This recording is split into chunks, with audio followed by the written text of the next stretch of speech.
Hi, this is Angelo yet again, and I am back to give you an update about what's been going on with me since my last video. This video series has been concerning my oligodendroglioma brain tumor diagnosis from back in September of 2013. I've just made it through a long and somewhat tumultuous winter, though my attitude has kept positive, and I've steadfastly been optimistic through this. Some changes have happened recently that have been for the good, positive changes. I've still had some seizures along the way, and I've still had some complications with my significant life-changing glioma, which is in my left frontal lobe, as I've mentioned in past videos. But some good things that have happened is that, well, first I want to say that sometimes out of bad comes good. Oftentimes they say what doesn't kill us makes us stronger. Well, I had an attempt at this ketogenic diet that I was doing on also vegan, where I was trying to take in a lot of fats into my diet, healthy fats like avocado, lots of nuts, coconut oils, multi-chain triglycerides, all kinds of stuff to try to starve out the tumor as I knew it, or to shrink it down. This ended up making me lose quite a bit of weight. I usually am around 155 or so, maybe 160. The most I've ever weighed in my life was 175, and that was when I was pretty chunky on a little bit too much beer and some processed foods and stuff like that.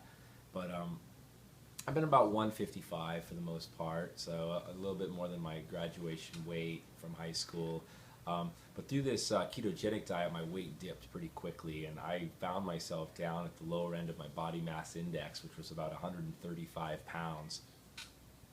I always felt like I was having sort of a crash and burn sort of feeling, where one minute I was, starved, the next minute I felt kind of nauseous, because let's face it, eating smoothies made out of nuts and lots of fats all the time, while your liver can do this ketosis process, you don't necessarily feel that great. And looking at it now, and I've changed my diet since being hospitalized with a seizure at a low body weight, I realized that your body just needs a real balanced cornucopia of foods.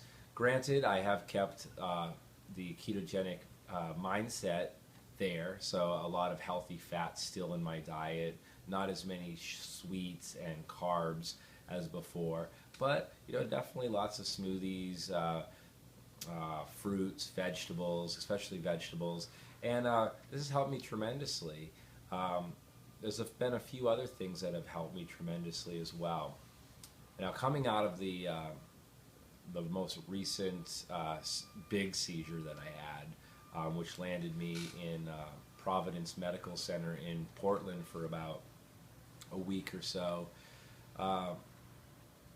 I came in contact with a new neurologist, Dr. Andrew Rontal, who this young man, I'd say young because he's younger than I am, in his early 30s, he decided to try some new approaches. And some of these approaches coincide with what I had been optimistic to journey on myself, and some of these included cutting down significantly on the amount of anti-epileptic drugs that I had been prescribed.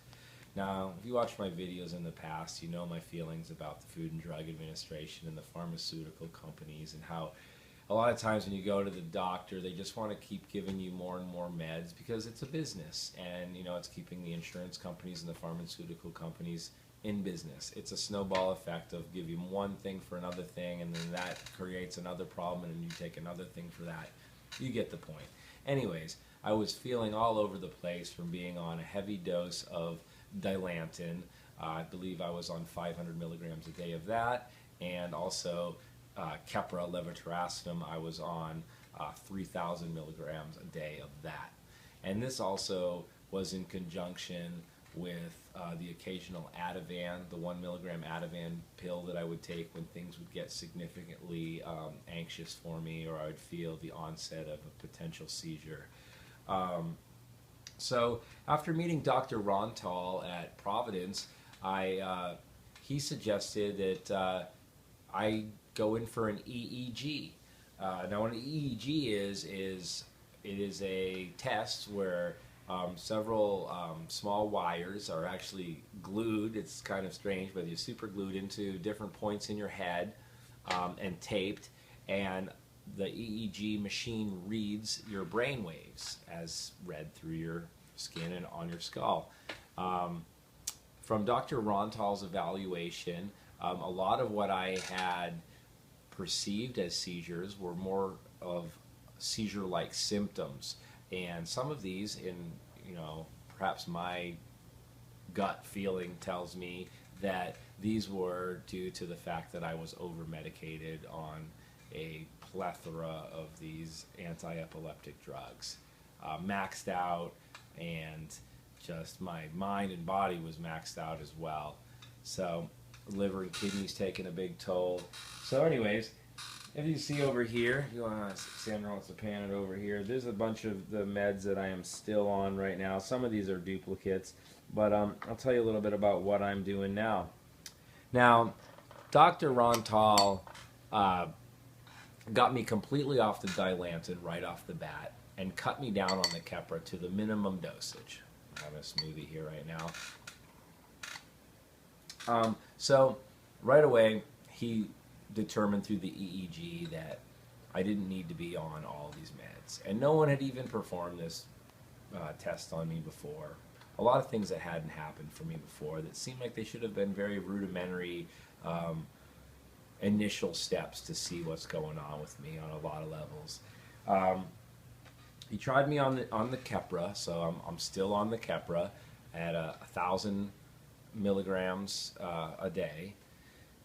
And there's still been side effects to that drug. Now, I can say it's not as intense as being on the phenytoin, aka Dilantin, but I'm still had significant mood swings. With any anti-seizure medication, you're going to have some ill-favored side effects. A lot of these can include mood swings, depression, anger, just memory problems, just being scattered all over the place. But right after that experience, another huge factor came into my life. I met a woman who really changed me in a lot of ways, and for the good. Her name is Sandra, and she's my girlfriend now, happy to say. Sandra lives in Seattle, and I'm actually in Seattle right now. She is videoing me with my camera, so thank you, Sandra. And meeting her brought about in me a lot of positive changes. For one, my diet and lifestyle patterns became more regular. I have been sleeping at more regular times. I've been eating meals with her on a regular basis. So I put back a lot of the weight that I'd lost, and like I said, down to 135 pounds at one point during the midst of that vegan ketogenic diet. Well, I decided to start trying seafood a bit into my diet, still keeping gluten free, because any sort of sugars or glutens, I can definitely feel the head change in those products. So not a lot of seafood, but the occasional shrimp and salmon has been a staple in my diet. Other than that, I'm still vegan. I don't do dairy, I don't do red meat or chicken or anything like that. So that's helped me. I've actually packed on some weight. I'm back up now to 147 pounds at the last weigh-in.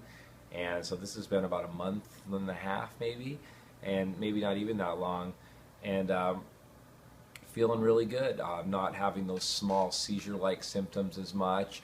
I did undergo a rather significant seizure recently, and there's some reasons that I think that might have happened. A lot of the times when I have seizures, or all of the seizures that I can account for as actual breakthrough seizures have come either going into or coming out of REM sleep or near REM sleep. So as your wavelengths of your brain changes as you relax or wake up, as I approach that REM state, which is rapid eye movement as I understand it, your body kind of becomes paralyzed and your eyes flicker in your head and you dream.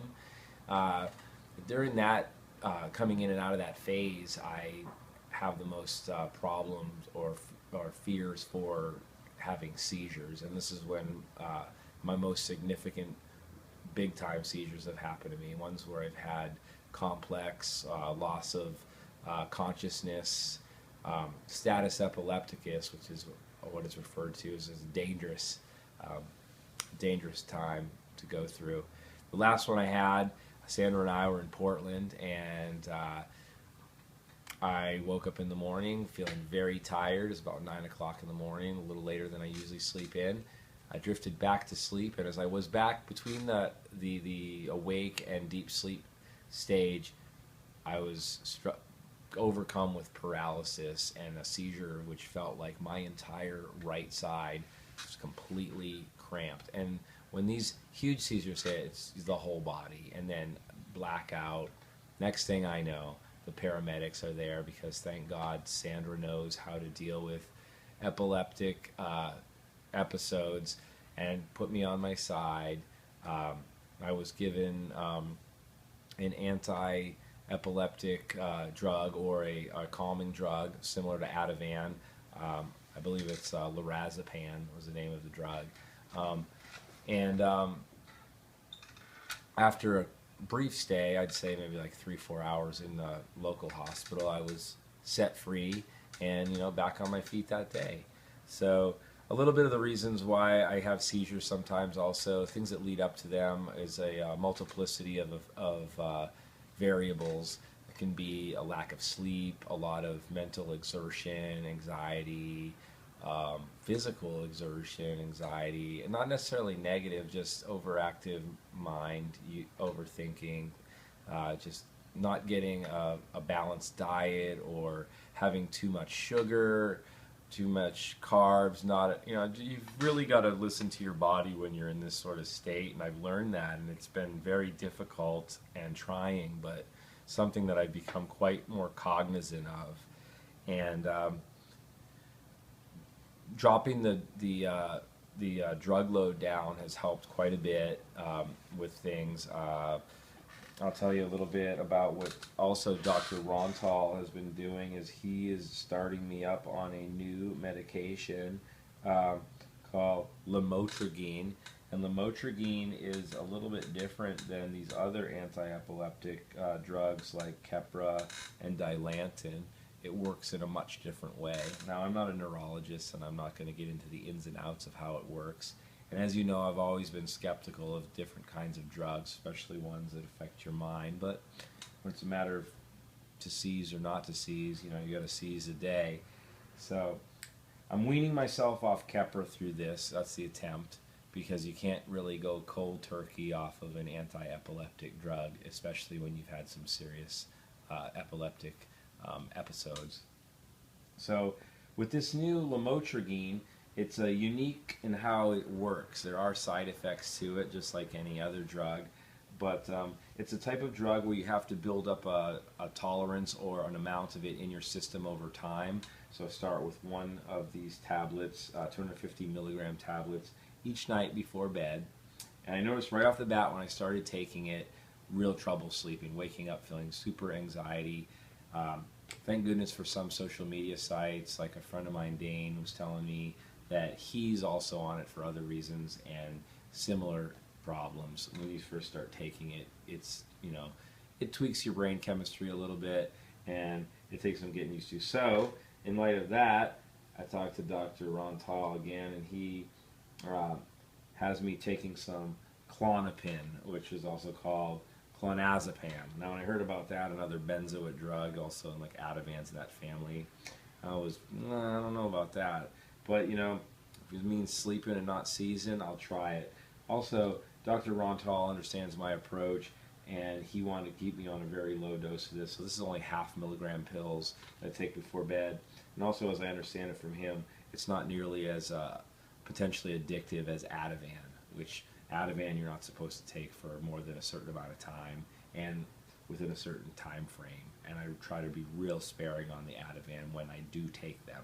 So, anyways, trying to get off the Keppra, trying to get on the Lamotrigine or Lamotrigine. I don't even know how to say it. You can look at the label here. This is what I'm taking, these jagged little pills, literally.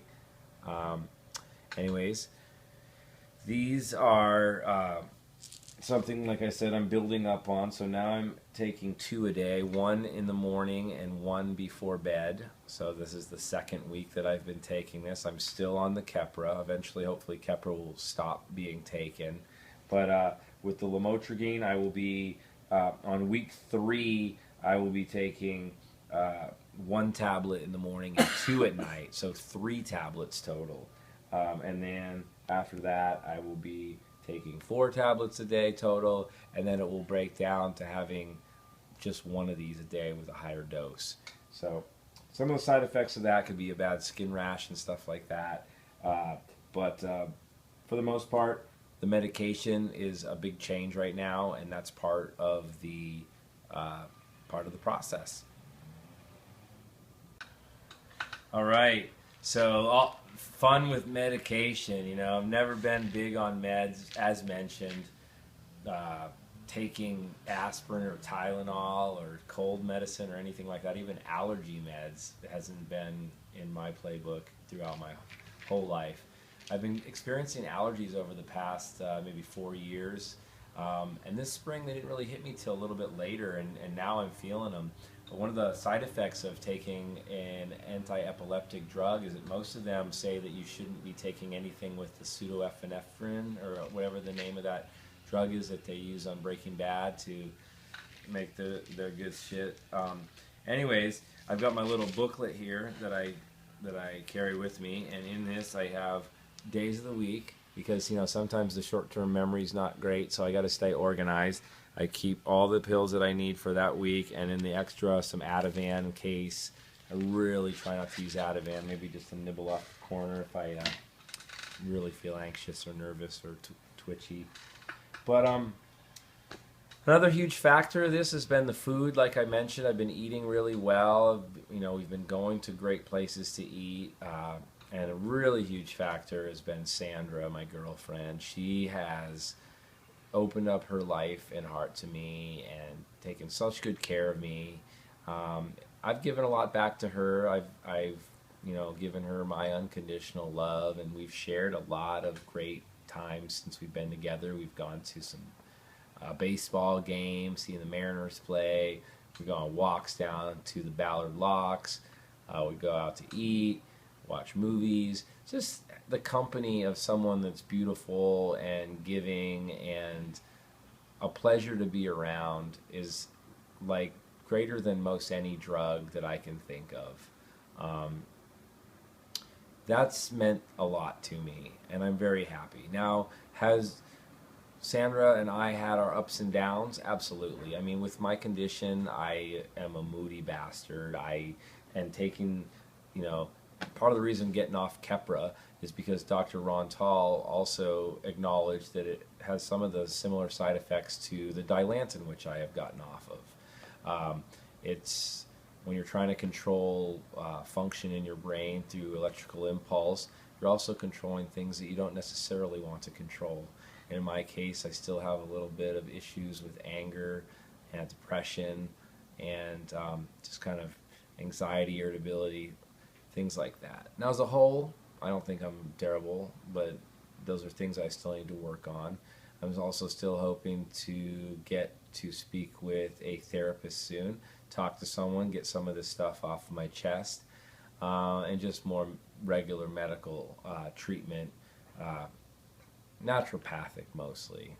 Like it'd be good to get more massages, acupuncture, things like that, do some yoga. So all of these things combined have made my life pretty happy, and I feel like I've hit a really good point. I know that another huge factor for me has been this nice spring weather that we've been having. Pacific Northwest in May right now. There's nothing better than having weather like what it is right now. You get the occasional shower, some overcast, but it never gets very cold, and the flowers are the most beautiful they're going to be. I guess that's one of the side effects of having the allergies, but man, there's some real beautiful flowers out there. And the neighborhood where I am with Sandra is in Ballard, which is a beautiful part of northwest Seattle, right near the Puget Sound, the Ballard Locks. It's a lot of good going on in my life right now. I want all of my Portland friends and Vancouver, Washington friends to know that I miss you guys. I don't see you as much anymore, but we stay connected here on social media. And having an oligodendroglioma, brain tumor in stage 2 is what I've been diagnosed. The studies that I've read says that the median life expectancy for this is about 11.2 to 11.6 years, so let's say 12 years, which in some sense could be interpreted to mean I could die tomorrow, I could live another 24 years. Obviously there's outliers in other situations which I plan to be a part of, and that is to continue to stay healthy and to love my life and appreciate every moment that I have and find something new and exciting to do every day. And not just stuff that you have to spend money on, but just appreciating new things, going new places, meeting new people, which is one of my favorite things in the whole world too. And with my girlfriend Sandra, we're getting to know each other more every day, and we are planning all kinds of adventures that we want to do for the summer, places that we might even go next winter. I mean, I don't want to jump the gun here because we've only been together a short time, but when you find someone and you really like them, that connectivity happens really fast and intense. And right now things are going really good for us, and I hope that Sandra can tolerate my my moodiness and anxiety that I suffer from with this condition, and I thank her so much for dealing with me the time I had the seizure in front of her. Sometimes you can feel embarrassed or a little awkward about having seizures. I don't, because I don't think it's anything to be ashamed of, but having somebody there that knows what to do and can handle a stressful moment like that, I'm very grateful for.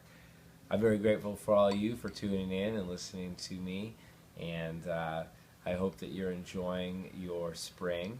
It's going to be summer before you know it, and it's going to get nice and hot, and I hope that you enjoy the warmer months outdoors in the company of some vitamin D3 and enjoying a beautiful summer season. I will talk to you soon. I hope you're doing well. Stay strong, and God bless.